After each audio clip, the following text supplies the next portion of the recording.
কাতর হয়ে মাঝে মাঝে পরে যেতেন জমিনি নবীকে তারাতে সিরাত মিজানি এমন এদিন নবী আমার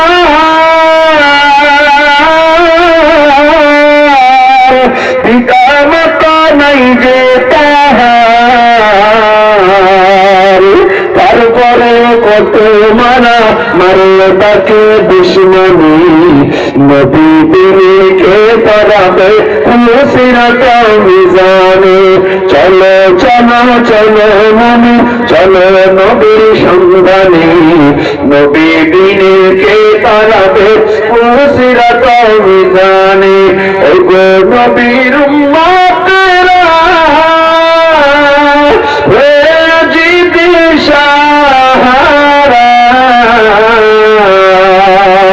কোরআন হাদিস ছেড়ে চলো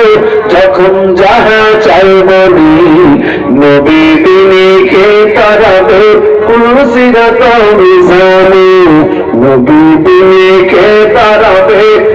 সিরাত মিজানে অযুবক আমার নবীর কষ্ট সহ্য করা যায় না সাহাবায়ে কেরাম যারা ছিল তারাও নবীর সাথে কষ্ট করে দিন কাটায় দিচ্ছে মসজিদে নববীতে প্রতিদিন সালাম ফিরে সব সাহাবায়ে কেরাম বসে জিকির করে কিন্তু তালহা রাদিয়াল্লাহু তাআলা সালাম ফিরে বাড়ি যায় না জিনিসটা নবীদের সাহাবীদের কাছে ভালো লাগে না নবীর কাছে বলল পয়গম্বর সব সাহাবায়ে কেরাম সালাম ফিরাইয়া জিকির করে ইশরাক করে পরে বাড়িতে যায় চাষ করে বাড়ি যায় হে পয়গম্বর আল্লাহ কেন সালাম ফিরিয়ে করে তো বাড়ি চলে যায় নবীজি জিনিসটাকে আমার বিশ্বাস হয় না তালহা কেমন সাহাবা না নবীজি পরে একদিন নিজে লক্ষ্য করে দেখে আসলে তালহা সালাম ফিরিয়ে বাড়ি চলে যায়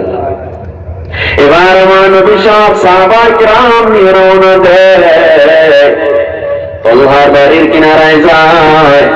আমার নবী তালহার বাড়ির কিনারায় যায় দরজায় লোক দিলেন তালহা দরজা খোলা আমি নবী আসছি কিন্তু তালহা কোনো জবাব দেয় না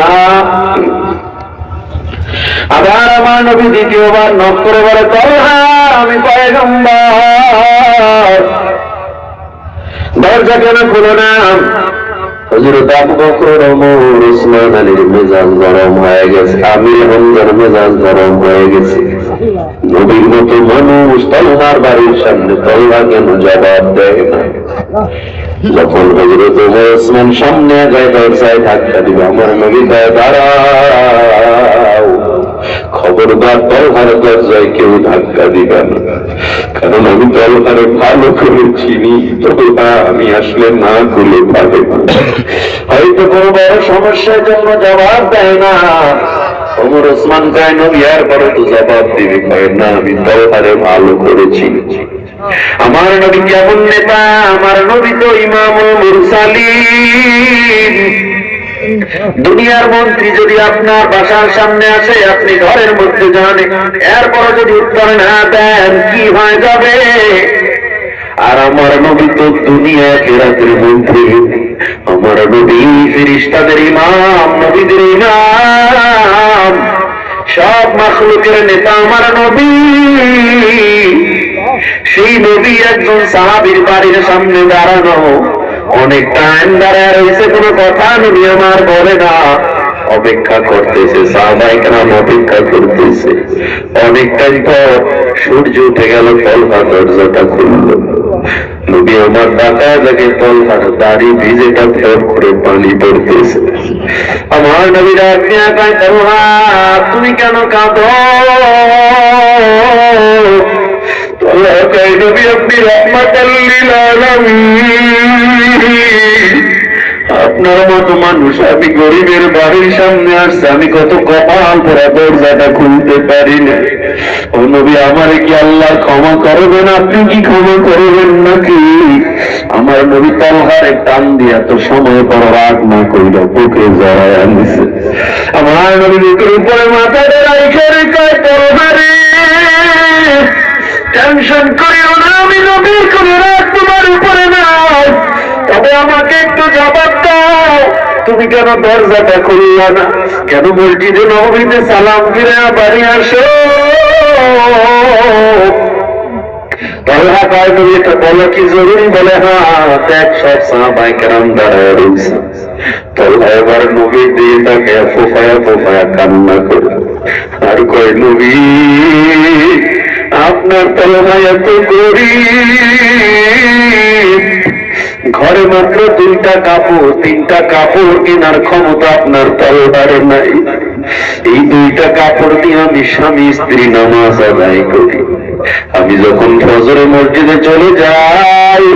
আমি সালাম ফিরে দ্রুত বাড়ি চলে আসি, না হলে আমার বিবি কি গায়ে দিয়ে নামাজ পড়বে? আমার বিবি পরিপূর্ণ সতর থাকে না। সূর্য উঠে যাওয়ার পর আমি সালাম ফিরে দ্রুত বাড়িতে চলে আসি। আল্লাহু আকবার, জোরে বলেন আল্লাহু আকবার। ও নবী, আপনি যখন আমায় ডাক দিয়েছেন আমার কলিজা রক্তক্ষরণ হচ্ছিল, আমি আপনাকে কেমনে জবাব দেব? আমি ঘরের মধ্যে একটা গর্ত বানাইছি, আমার বিবি যখন নামাজ পড়ে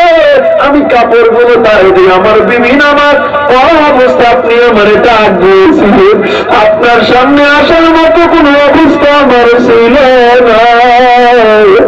ও মায়ের নবী, আমাকে কি ক্ষমা করবেন নাকি? আমার